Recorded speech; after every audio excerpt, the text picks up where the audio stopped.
And then I picked up the recording there. Okay, and then I'm gonna go ahead and share screen.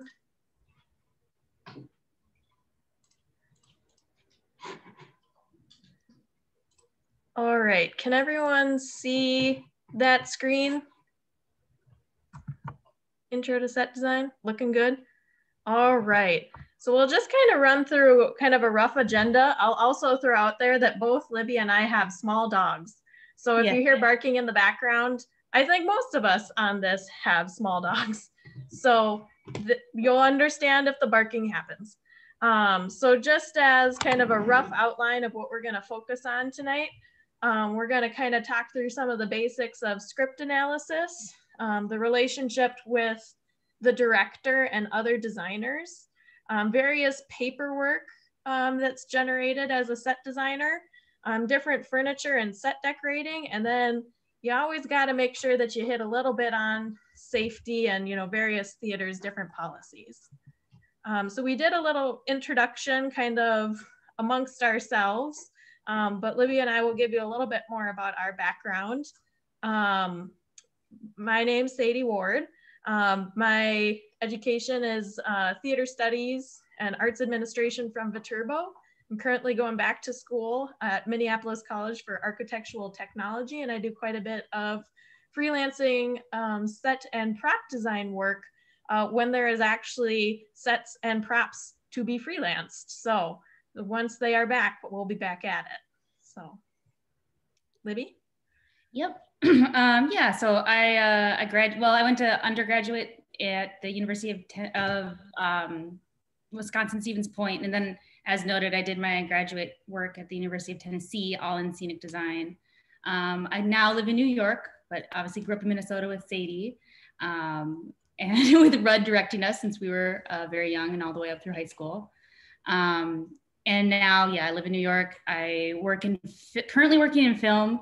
I was assisting a lot off-Broadway and a couple of Broadway shows and a couple of immersives. So I just kind of bounce around between those three fields as the work comes. Yeah. Mm-hmm. So hoping to provide a couple different perspectives on what set design is, kind of with Libby and I's combined background. So in broad strokes, you can kind of use the term set design, scenic design, stage design, sometimes scenography, a little bit interchangeably. There's some people that will say there's very distinct meanings behind both of all those terms. I personally kind of think they all mean the same thing. But to me, it really gets to the creation of the location or atmosphere that supports the storytelling of a play or musical. Libby, I don't know if you have more to add to that from some of your film or immersive experience as well. I mean, it's kind of the same as far as like what design is. I feel like it's kind of the same across board. It's all, working to support a narrative and serving the purpose of the play. Mm-hmm. And kind of in order to create that story, the set designer works collaboratively with other designers or disciplines in the production to kind of create that cohesive environment so everything kind of works together to create a logical universe. And you kind of create some paperwork along the way to make sure it's all organized and tracked, so if you ever want to do it again, you got the paperwork to do it. Anything else you'd add to that slide, Libby? I think we should jump into it. All right. So I usually as a designer, I like to kind of and most importantly, you got to know yourself as a designer. Because we all have different strengths. What I offer as a set designer is different than what Libby offers as a set designer compared to, whoever else is out there. So I kind of believe that when you're getting started, and it's important to kind of keep some self mantras in place to kind of remember kind of who you are and why you're doing this, because you put in a lot of hours on some of these designs. And sometimes it's important to remember why you're doing it. And just for example, one of my kind of personal, mission statements or drives is that I like to use a lot of recycled materials and a lot of stock whenever I can, to kind of minimize waste as much as I can. That's kind of a personal mission statement. And then there's also different kind of quotes that kind of keep me going sometimes. One of my favorite ones, it's far better to have an imperfect dome in Florence than a cathedral in the clouds. And that was Brunelleschi, you know, and he built one of the most iconic architectural things, you know, in architectural history. So that kind of quote just kind of keeps me going when I'm feeling indecisive some days with design. So, Olivia, if you got anything to round that out? No, just the quote below it that I think is really important. To give me 2 hours a day of, I think, creativity, and then I'll take the other 22 in dreams. And that is just to say that so much of design is a thought process more than even like the output. Like if you can't have an opinion on a piece or like have a point of view, there's not necessarily, in my opinion, a need for the design or the play. So like that time to create and cultivate is really important for an artist or a designer. Yeah, and we've already kind of thrown out the terms art and design a little bit, and I kind of like to talk about kind of some of the subtle differences between what is design and what is art. Art, I believe, is kind of a personal self-expression. It's whatever you want to say to the world with whatever medium that you're interested in. For example, one of my kind of personal art pastimes is my own brart, taking old bras and cutting them out and making them into art, because I believe that message is in the medium. So that's kind of my own, if I'm just saying what I want to say as an artist, I'm going to go ahead and make some brart. And Libby, I know you've picked up some artistic pastimes in the pandemic, particularly. Yeah, my form of art recently has been stop motion, which merges with design. So yeah, this is a, you know, practical application of that. Yeah, because I do believe that art and design inform each other, but I do think that they're two different processes, because I think kind of what we said about set design in the beginning, where you're you know, making an atmosphere that best supports the story. I usually think of design as a series of decisions that best support the story. And as we were talking about Lakeshore at the beginning of this call, I just happened to have a Lakeshore set, which happened to be my last set design before the pandemic shut the world down. Because you know, there's lots of very specific choices that lead to the configuration and placement of, you know, platforms and color choices and things, compared to my brart, which is me just making my own choices. So right, like you literally need to have sometimes like a door here, an exit there, a set of stairs up. There's things that you have to specifically solve for a set design and constraints in a way, but things that you wouldn't have to consider when you're doing art. Yeah. I think of, actually, we're on a Lakeshore tangent, but when I designed Noises Off at Lakeshore, their proscenium was 27 feet wide. And I was like, oh my goodness, if their proscenium was any shorter, or any narrower, we would not be able to get these doors in. So I was so focused in that design to be like, I have to get the doors in because it's Noises Off. You have to get the doors in. So I don't know if you have any. All about entrances and exits and timing. And if you don't get the timing right, the actors aren't funny. So like your set has to be really well thought out. Yeah. Yeah, exactly. It's very motivated to make sure the plot can keep going. So when you're working in set design, there's a couple of different configurations of stages. The kind of broad categories are proscenium, thrust, arena, and black box. Obviously, Theater in the Round is an arena stage. So that kind of gives, you know, a different, unique kind of set of challenges. I know for myself, I've mostly worked in proscenium and in arena, occasionally a black box, and maybe one kind of thrust. I don't know, Libby, kind of your area of kind of experience with the different configurations of theaters? As an assistant, I've worked in all types in terms of drafting and model building, but in terms of my own personal design work, I've done proscenium and I've built a thrust in an arena area. So just they're the more common types. I guess I've been in a black box too. They all have their different advantages and weaknesses depending on what you want to do. Yeah. And kind of within the different, you know, kinds of stages, there's then different kinds of sets that you can use. Kind of the main kind of terms that I work with are unit set, box set, wagon set, conceptual set, or historical set. And some of these styles of sets work within the different types of theater and some of them don't. Like, I think technically at Theater in the Round, when I did the Fantastics, you could call that a wagon set because I had a literal wagon that like came on the stage and then that was the main part of the set. But generally speaking, you're not going to see a whole lot of wagon sets in the arena, but you might see more wagon sets in the proscenium. So, anything to add to that, Libby? No, not on this one. Since we're talking about Theater in the Round specifically, there's kind of a couple main things that you keep in mind when you're designing in the round compared to in a proscenium or in a thrust.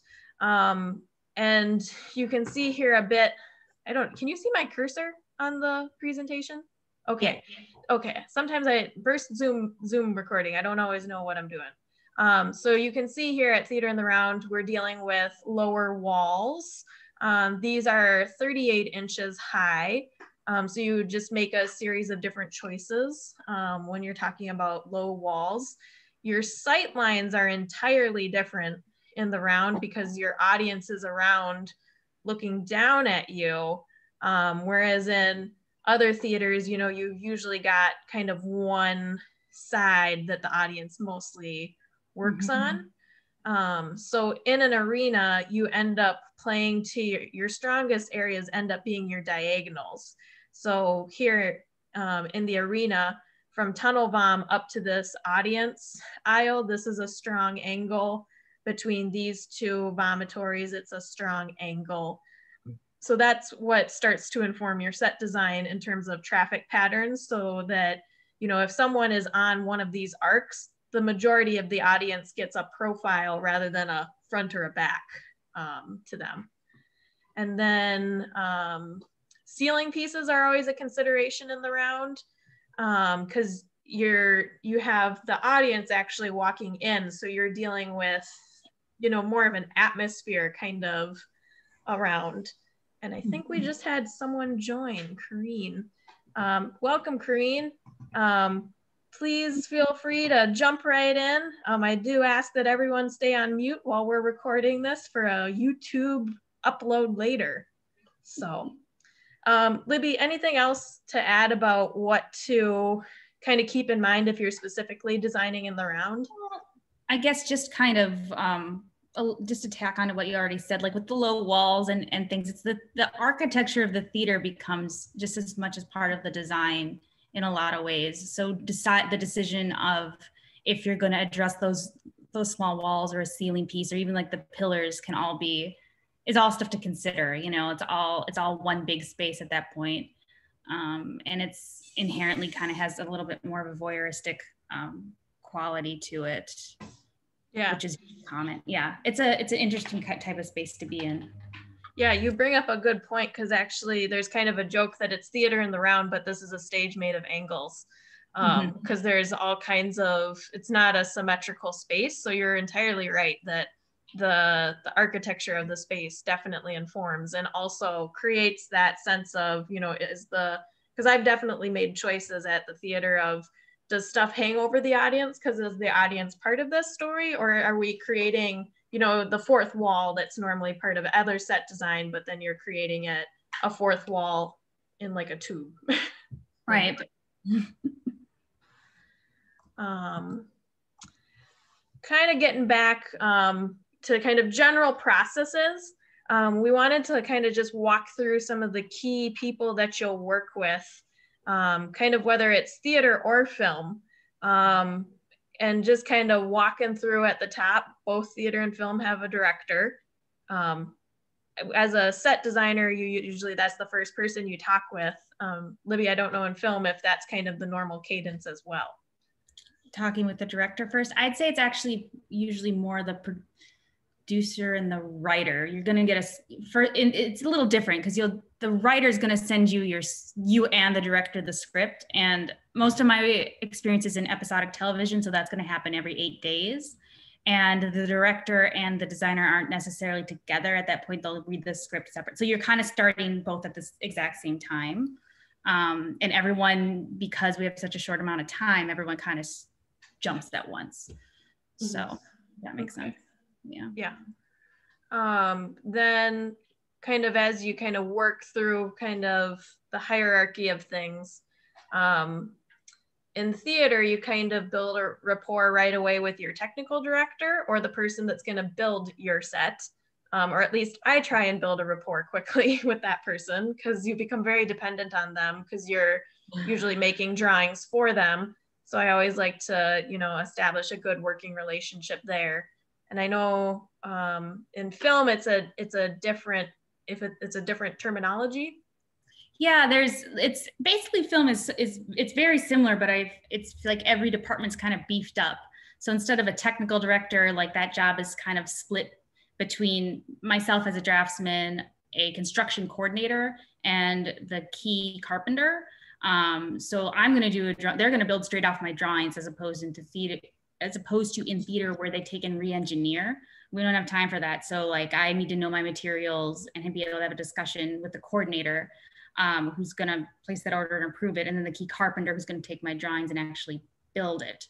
So yeah, having a good relationship with them is extremely important, as you said already. But yeah, that's kind of how that process goes. In a theater production, you'll work with the stage manager. My personal experience working with a stage manager, that in general, they're the glue that hold everything together, but my relationship as a set designer to a stage manager is different depending on how much the set moves. Because if the set is tacked down to the floor, I usually don't talk to the stage manager too extensively much once we have the rehearsal room taped out. And if there's just kind of any questions throughout the process, if it's a basic set, there's usually not a whole lot. But if there's definitely been some productions where if it's moving scenery, I'm having a lot of conversations with the stage manager. So that relationship kind of depends on the design itself. And then is there a stage manager equivalent in film, Libby? So this is actually interesting. The equivalent would actually be the assistant director. They're the ones that are kind of coordinating everyone and like contact you as like the shooting crew moves and like, they're more into the schedule and all of that, which is just, I found fascinating because I always viewed a director as such an emotional / making all of these directorial choices. And it is, but it's a lot of schedule. And then kind of working down the rest of the list, there's other, in theater, other designers that you'll work with. Different productions in different theaters, you'll have different degrees of relationships with your different designers. I put costume and lighting because that's kind of the main people that I work with on a broad scale, but obviously if there's any specific props or any specific sound things, you'll work with the sound designer and props designer as well. And it all just really depends on the production to what degree you're working with each designer. And I think there's different terms in film. Yeah, so the gaffer will be your quote unquote lighting designer. And then there's of course an entire electrics department. That was a big difference. And then the set decorator is a whole nother department as well. And then they'll have a whole team of set dressers, and there's a props department. So again, it's like the same jobs, but it's just broken down into units of people. And another interesting thing about set decorators is, and it varies from show to show, but like I'll draft the walls and the windows and the molding, but I don't choose the wallpaper, or the production designer doesn't choose the wallpaper, or even like the flooring. That's the job of the set decorator, in addition to large furniture pieces. And then things that are handled by hand, or if it's something weird like an iPad, all that goes to the props department. Yeah. And then actors, kind of the thing that most audiences kind of see in the most literal way whenever they're seeing some kind of a production. At a theater, it really depends on how much conversation as a designer you might have with actors. In a non-union house or, a community theater, like Theater in the Round, there's plenty of times that I just go up to an actor and I'll be like, is this piece of furniture working for you? Like, it seems like something's not working. Can you just tell me more about it? Whereas if you're in a union house, that kind of communication would go through a stage manager to make that conversation happen. And then I don't think you talk much at all with the actors in film, correct, Libby? No, have I ever talked to an actor on film? I don't think I ever have. And during COVID, we rarely even see them. They're like sequestered away from us, and literally like if they're on stage, we're not allowed. Like our stages are split up. Like you have to go. I have to like run around outside the entire building to avoid the actors at the moment, which is tangential, but also cold in January. Also cold, yes. Yeah. Oh, the things that you deal with in COVID. Yeah. So, and then there's additionally run crew. This is kind of similar relationship in theater to actors, that it kind of depends on what your what the theater's like. At Theater in the Round, it's very common that I'll just go up to a run crew person and be like, I'm gonna get you that thing later, I just haven't finished making it yet. But similarly, in more like a union house, again, that conversation would be funneled through the stage manager because there's appropriate channels of communication in a union house. And then I think kind of similarly in film, Libby, you don't necessarily talk a whole lot with the crew. No, I actually did. I did my first, I was on set at the opening of the set for my first time yesterday, actually, which was pretty damn cool. But so I did talk to the crew, the on-set, like set dressers and stuff, because they were hanging some, I don't need all the details, but you can talk to them if you're like doing finishing touches on a set before you get pulled away, but it's very rare. Yeah, so that's kind of, in broad strokes, some of the main people that you work with as a designer in theater or in film. And then there's always everyone's favorite, the production meeting. And this is where I find that you really kind of get to know people really well. You're talking about the production, you're establishing those relationships, because you're usually having production meetings prior to, at least in theater, usually before rehearsal and leading up to it. And I imagine, Libby, production meetings are very different in episodic film where you're doing 8-day stints. Yeah, they usually have them at the beginning of the episode, and it's, it's like the heads of the departments, and then you break down into, we have an art department meeting, et cetera, but similar. Yeah. Yeah, so production meetings are really kind of that place where you just really kind of ask questions that need to be asked. My experience is that there is no bad questions in a production meeting, because if you have a question about it, it probably means that clarification is needed. Or if it's unclear to you, you need to get clear. A classic example of that is it props, is it set, or is it costume? Which further questions on props, there's a prop presentation that Sarah Gullickson and I will be doing March 24th, a month from now, where we'll get into that a little bit more in detail. But again, really just clarifying expectations and responsibilities in production meetings, really making sure that budgets and deadlines are adhered to, because no one likes really going over budget or past deadline, which I think is probably even more extreme in film that is so back to back. Yeah. So, snowball, that's a good term. So that's kind of the key relationships, and starting with production meetings as kind of a through line, kind of the key people that you'll work with. But in general, you usually are going to start with the script, which I think, Libby, for you, it might be a little bit more of a talking with the writer kind of relationship. Well, maybe. I mean, I certainly am not talking to the writer, but yeah, I mean, they would be sending the script, and then it would be, the discussions with the writer would be like edits to it. You know what I mean? So we'll get the script and they release different pages as you go. And then if there's like an unachievable set or something, there's discussion, because a lot of times pages can just be rewritten for a different location. So that's in terms of how that conversation with the writer goes versus just having a script. That sounds way more interactive than than theater set design, because in theater you just kind of get the script and that's what you're working with. Sort of, but then like I did a couple of shows off Broadway where it was like, you know, if you have a living playwright who's actively, it's like they're actively writing the play, you can still get quite a few changes. Or there's one show I designed with only an outline of it. I didn't get the script until the set was fully designed. So that's just designing on trust, isn't it? Yeah, it is. Yeah. Yeah, so in a kind of what I might call traditional theater setting, you're gonna kind of read that script.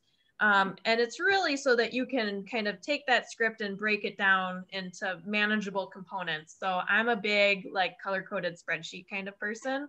And you're really gonna kind of start by doing kind of a scenic breakdown, kind of breaking, you know, outlining any critical entrances and exits. Noises Off is always kind of the classic example of this. Anyone who's done a production of Noises Off knows what that paperwork looks and feels like.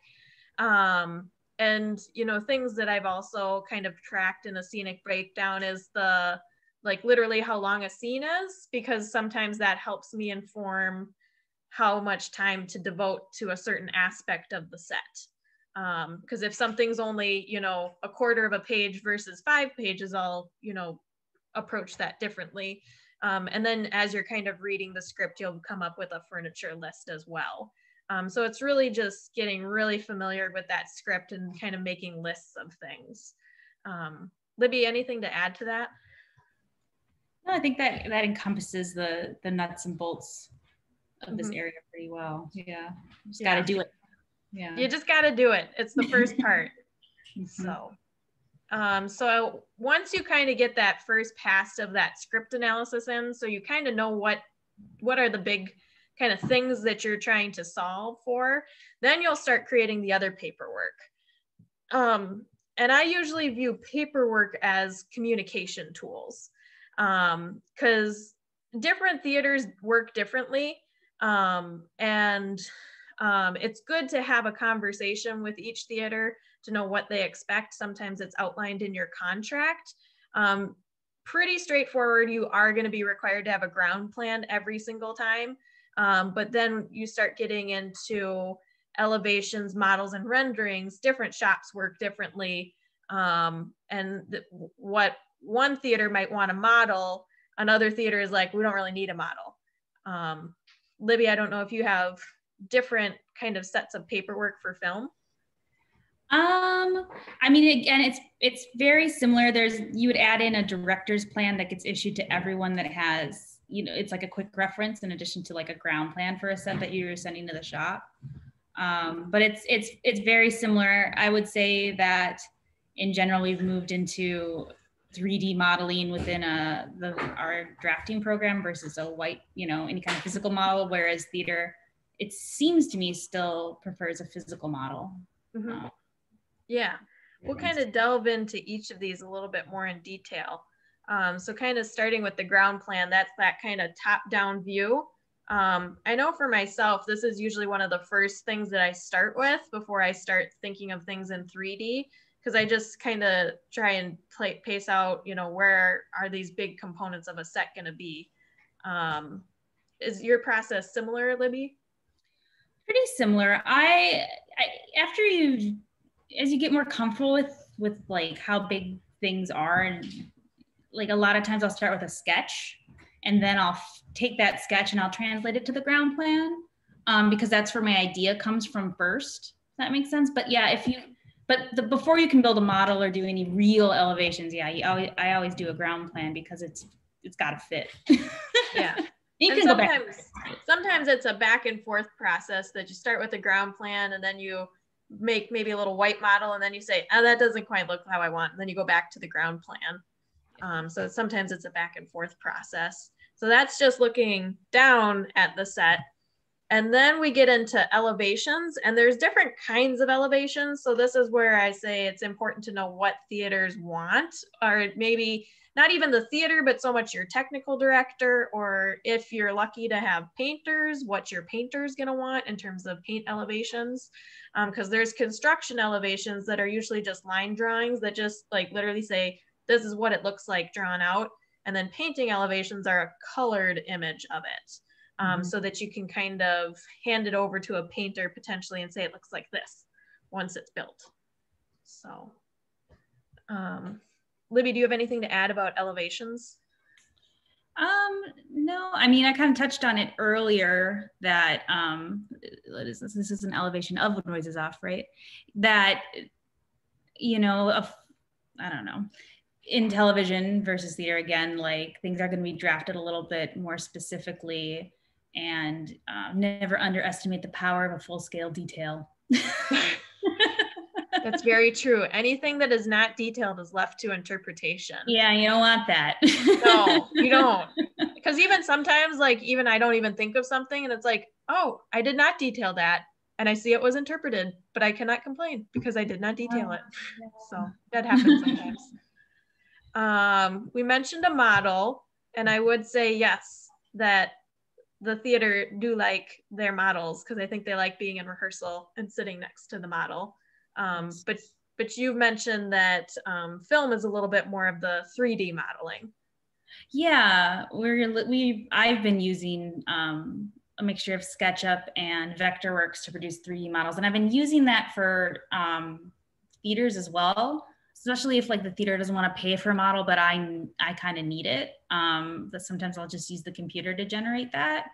And also the 3D model, the advantage of that is that you can turn that into drafting. Like you can, use the program to cut through the model at various places. So then it's kind of two for one, Mm-hmm.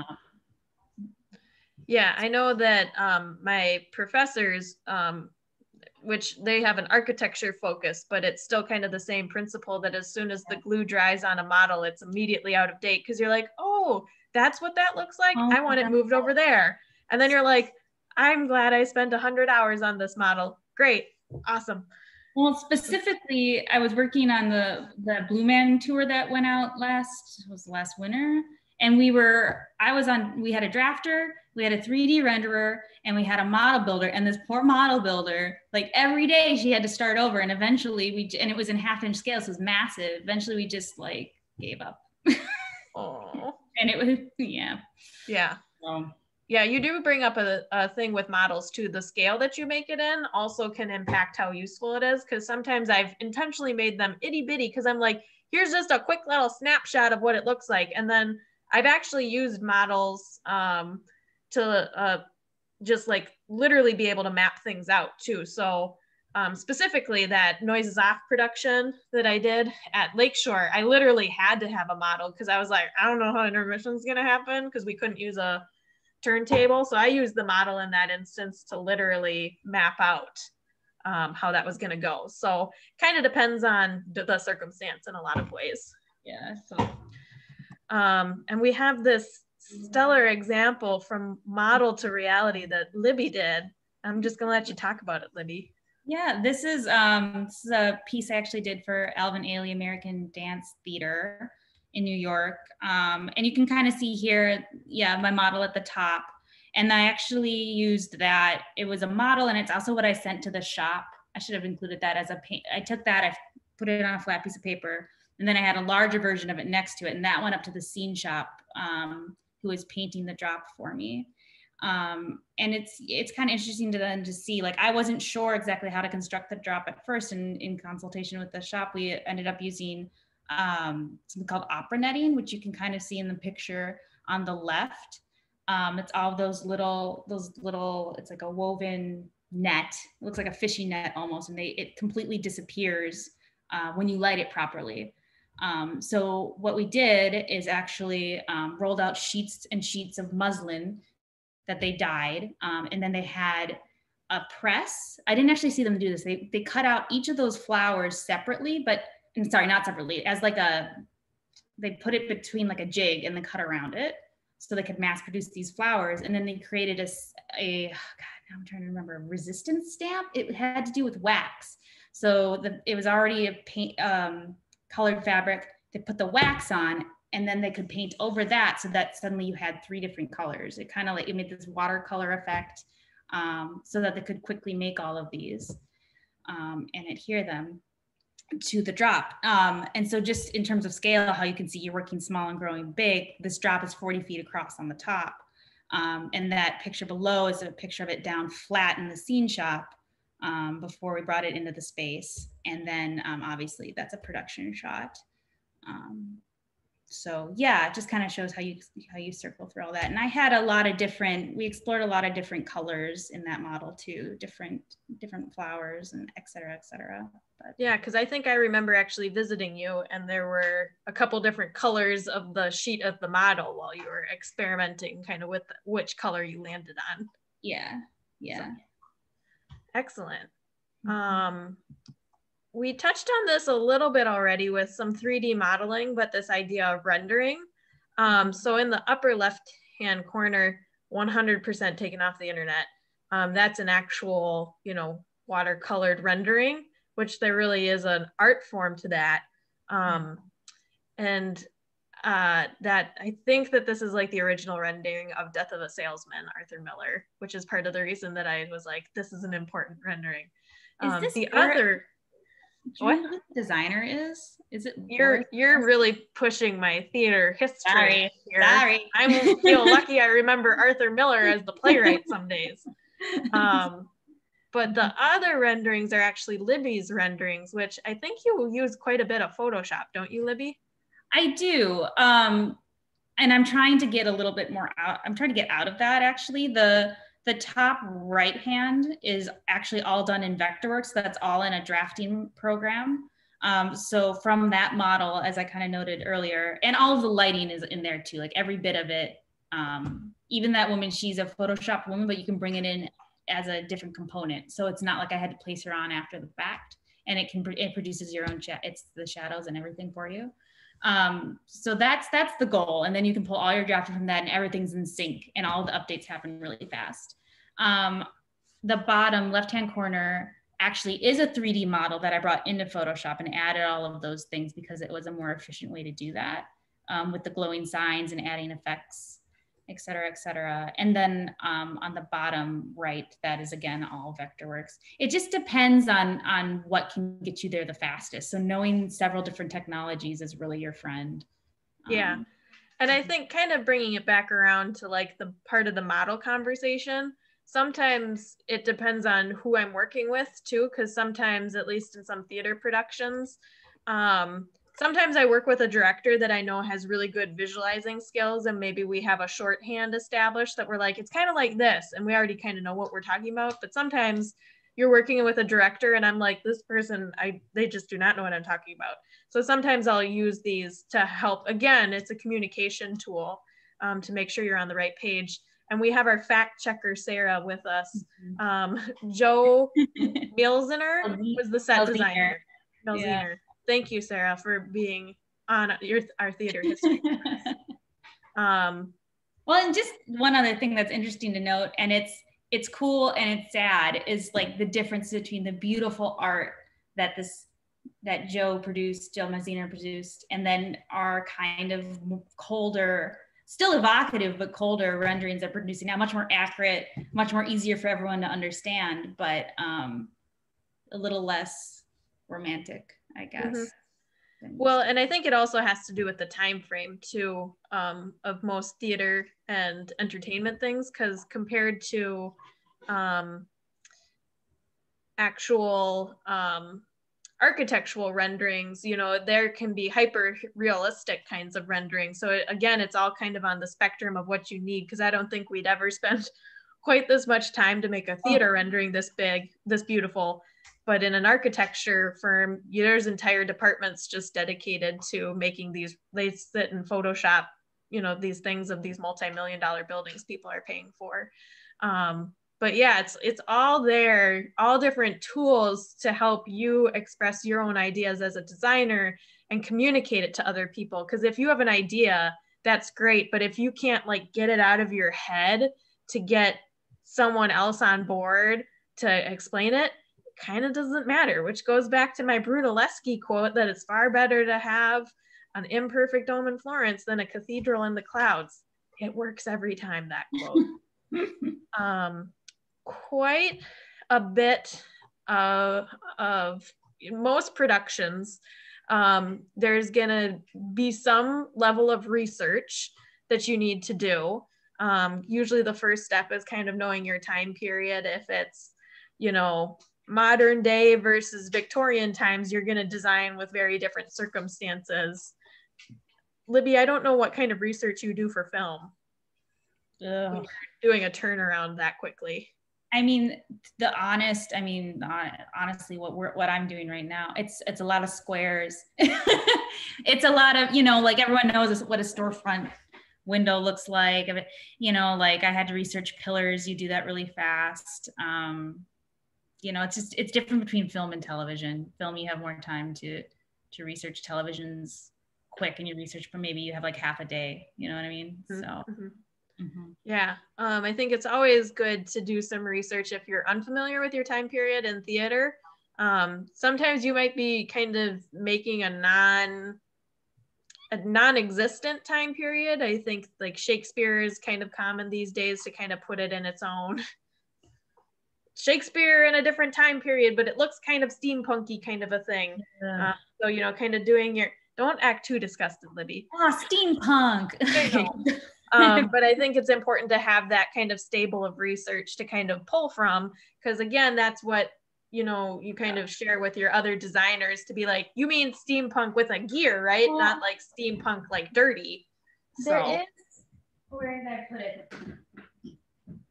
I will say this as far as research and television and anything. If you have like some books, some go-to books, like that you just have on hand, it speeds up everything. Like Elements of Design, I feel like everybody has this, right?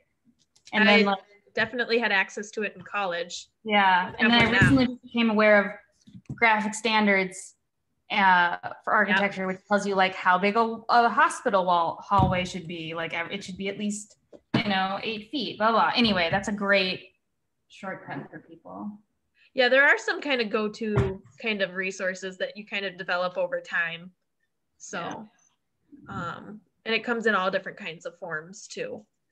So just to kind of recap, because we've talked about a couple different aspects of kind of set design.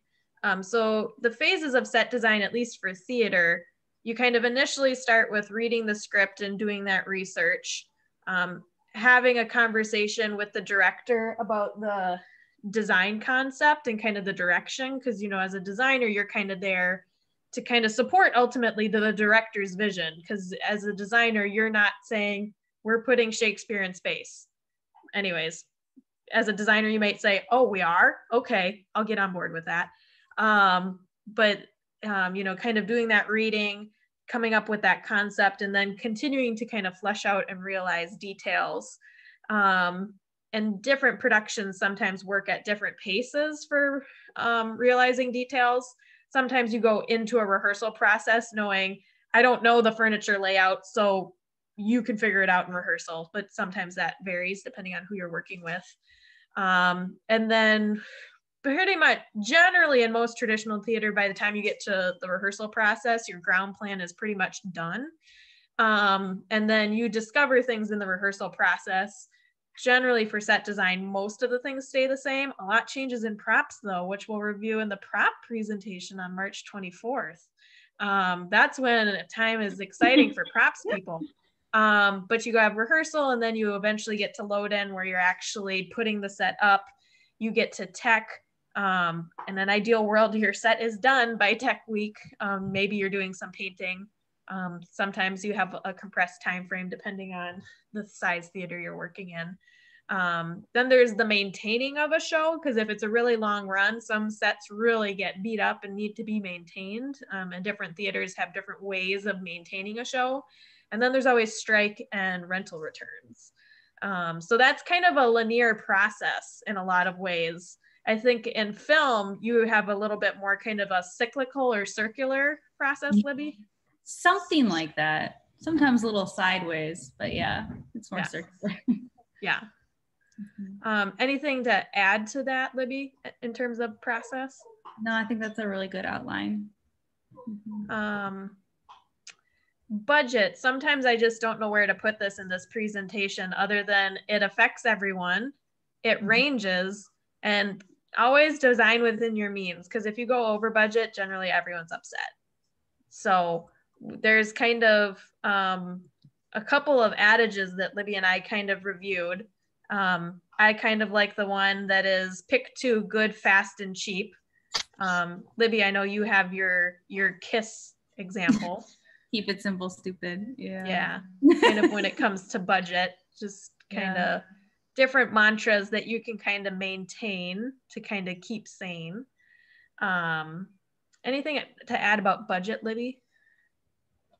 Oh God, no, I mean, the more you do it, the more you understand it, the more you know your materials, the more you can stay in budget. And I hate budgets. They're there for everyone, whether it's a $200 set or a $200,000 set. It's exactly part of the reality that you work with. Oh, we have a comment. Work smarter, not harder. That's another crowd favorite. Oh, so yes, that's a good one. Kind of circling back to safety and different theaters having different policies, because again, if you're kind of freelancing, you've got to maintain your own safety kind of as a designer. And also when it comes to set design, you're building things that people are literally walking on and under. So you're building in relation to the human form. So you've got to make sure that it's safe, if you're building a platform, just as a basic example. Moving scenery is also a kind of a big thing to keep in mind when it comes to safety, just because there's a lot of heavy things moving sometimes. There's also very literal things that exist in the world, like OSHA and MSDS sheets, which those honestly are trainings entirely in and of themselves, OSHA and MSDS sheets. So at another presentation, we will fully go in depth with those. If you don't know what OSHA or MSDS sheets are, Google them before you go in a scene shop. Very frequently in scene shops, you work with chemicals. Because Libby, I know you spent quite a bit of time as a scenic painter. Yeah, I mean, yeah, and sometimes you're asked, to work with things that I can't even remember what they were now, but that just, you can tell they're bad for you and you should have a respirator. And theaters that are unregulated don't always have things like that.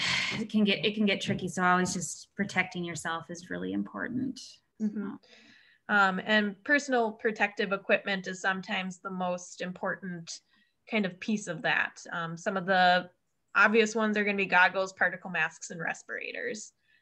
So the more that you educate yourself in the area of safety, especially as a freelancer, the better off you are in the long run.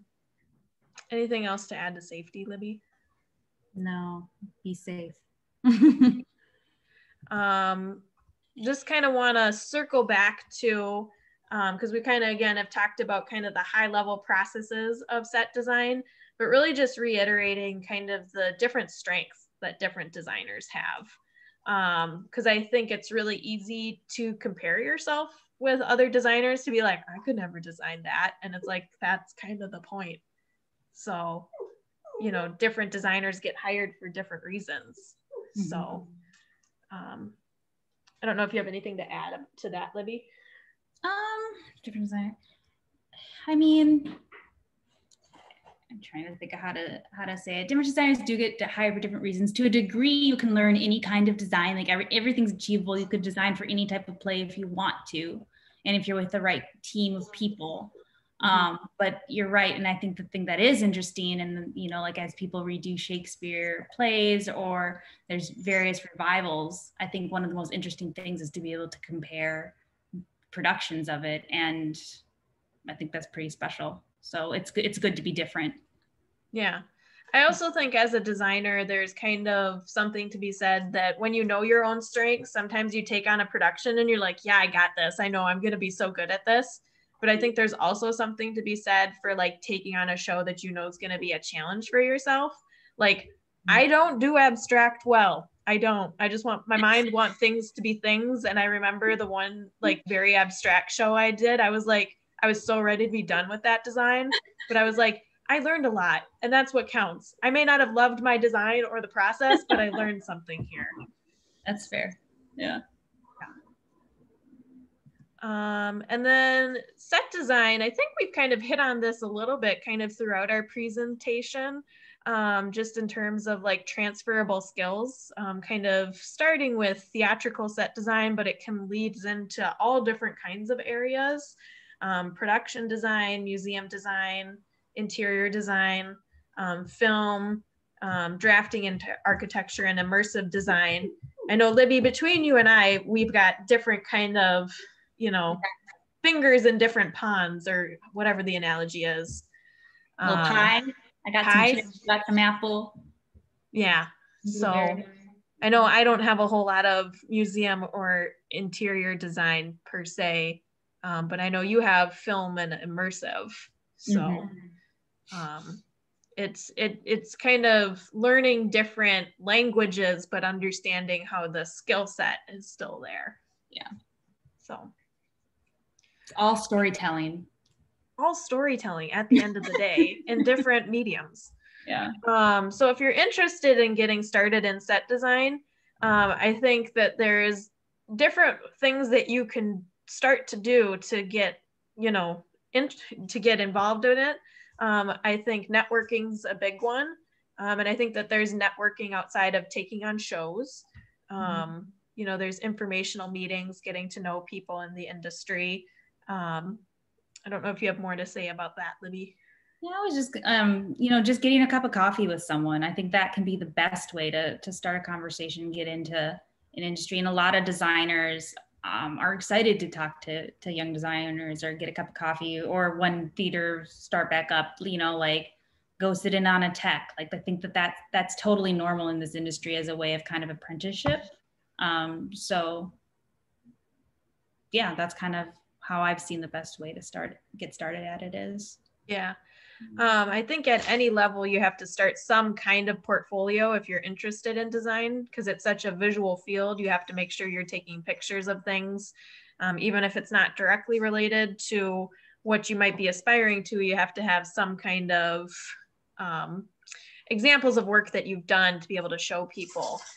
There's different classes and workshops you can attend, like this one right now. That's so lovely. And then I also think it's just looking at my own kind of freelancing career, I've learned quite a bit by learning about the other disciplines around me. Because, you know, I've done the couple different, you know, backstage jobs, ASM, you know, kind of do set and props interchangeably. 2019, I actually did lighting design. I learned more from that than I had in a long time. So I think that that's helpful to do. If you can understand lighting, then you can make sure your set is lit well. Well, and I was just like, why are lighting designers so rushed in Tech Week? And then when I was doing it, I was like, oh, this is when they do their work. Yes. Duh. Okay, got it now. I understand. So you become a better collaborator, I think. When you actually know what someone is experiencing on the other side. Anything else to add to how to get started, Libby? No, I think that's a pretty good coverage there. Well, then I'll stop sharing. We did a pretty good job of talking for about 50 minutes or so, but we'll open it up if anyone has any questions that we didn't address. Or maybe their dog has just been on mute this entire time and their dog needs to express themselves. I'm very proud of my little weenies for being so quiet this whole time. Well, I have something I learned from the theater tech professor in college. What he said was, don't be afraid to try anything. Go out on a limb, try something new. You know, if it doesn't work, there's always a way to make it work. And this lesson he imparted as a result of part of the set he did for Arms and the Man.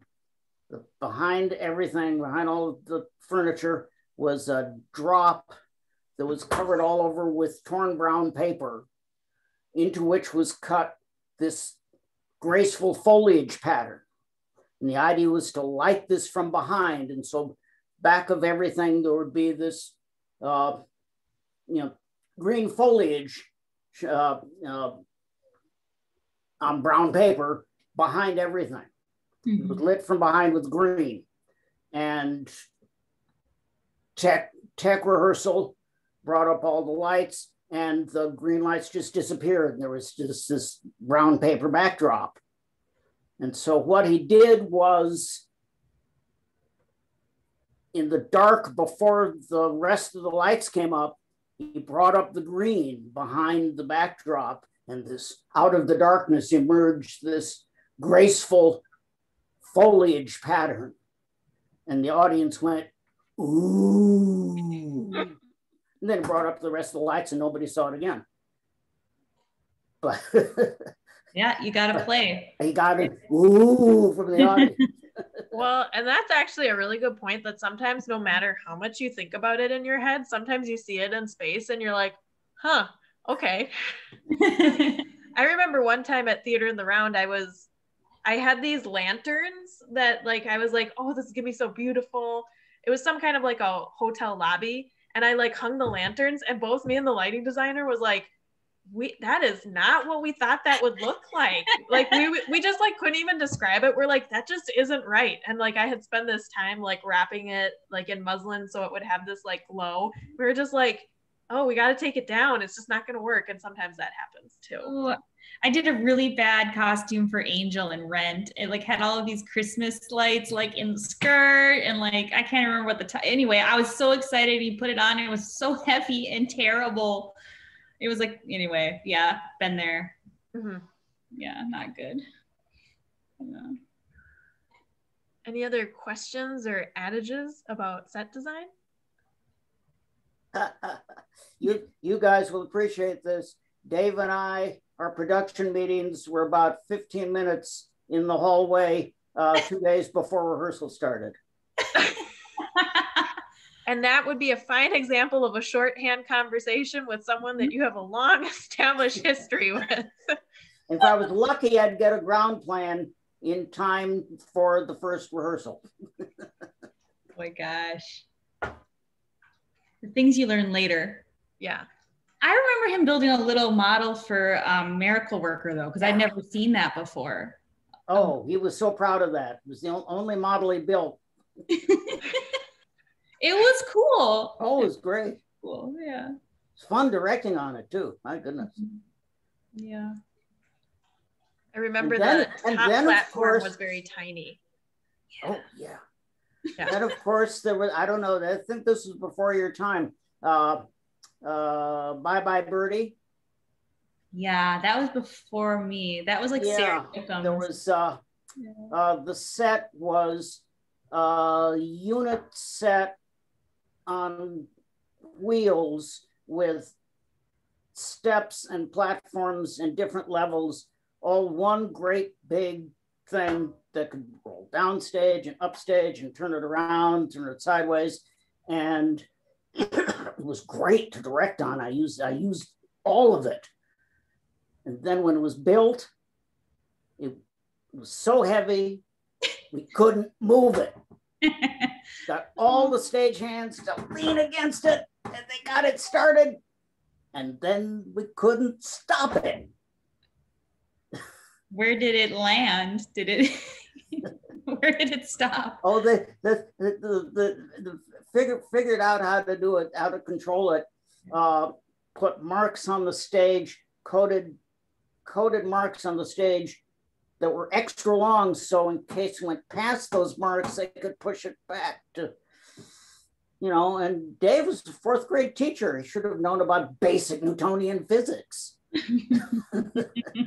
But it never occurred to either of us that once we built something this big, we wouldn't be able to control it. That actually happened with in undergrad, my production of Secret Garden. We had this vision that it would be, all these pieces like swirling around and choreographed, and it was just magically come together. But the mechanism that we had wasn't quick enough. Like we just wanted it to be like just big old magnets and the set would be like, and then it would be just fine. And then we could walk on it, but we were using coffin locks.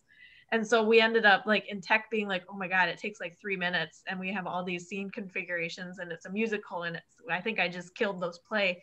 And then we were like, what if we just lock it together and the whole thing just comes out? And I was like, well, I don't have another choice. And then it actually ended up being amazing because it's like this giant monolithic set comes out and you're like, oh my God, it was more impressive actually than what we had initially envisioned. So we're lucky that it held together, but yeah. Other questions or stories about set design? Sarah, I imagine you have something to add. I was trying to think, thinking of set disasters that have happened, or and when you said noises off, I thought about our production at the Guthrie where the set didn't rotate one night. Oh yeah, I remember that. So we had a terrific actor playing the director, and he just improvised that whole act. He came out and said all the action that was supposed to happen, and was great at telling the story. So some audience members thought that's just what was supposed to happen, because the show's about everything that goes wrong. So why not in real life have it also go wrong? There was also a night that one of the doors actually fell off or something, I think right? It was opening night. Yeah. Yeah. Yeah, one of the doors actually fell off, or the doorknob fell off or something. So. Yeah. A little extra oomph from the actor that night, a little extra energy. So I had a question in the designs of like TV and movies versus stage design. I was thinking, one of the reasons we probably use models so much in theater is that we have the weeks in the rehearsal room leading up to it. And I was wondering, like, what kind of rehearsal do actors get for TV and film? Or is it usually always on set besides the read-throughs? That's a good question. I'm not really sure because I'm so removed from them. I know that it's not long. Like it's all within that week.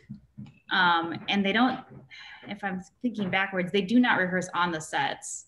So I'm not sure because we're building them. Like they can't get in there. I was recently listening to an interview though about, have you guys seen, oh God, what is it? Ma Rainey's Black Bottom?